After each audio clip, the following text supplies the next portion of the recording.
که دیدی واقعی نیست، ولی چشمات اونو باورش کردن. شاید فکر کنی که این یه ترفند فیلمبرداریه، ولی اشتباه میکنی. این در واقع تصویر تیریدی هولوگرام 3 بعدیه. به فیزیکافان خوش اومدید.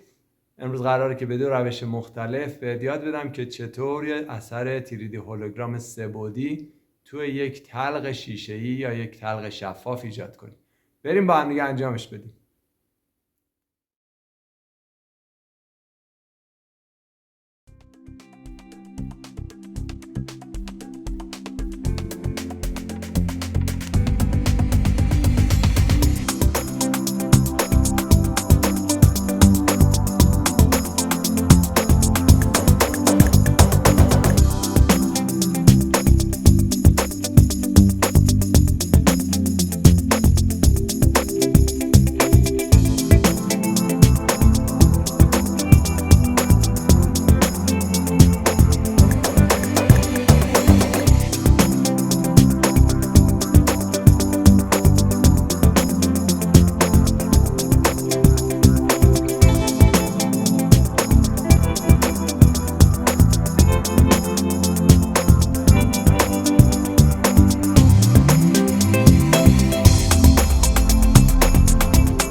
خب دیدی که 2 روش چطور کار میکنه. اما یه نکته، اگه میخوای تصویرت خیلی واقعی و شفاف باشه، این نکاتی رو که نوشتم حتما رعایت کن و توی کامنت ها بهم بگو کدام یک از این 2 روش برای تو جذاب تره.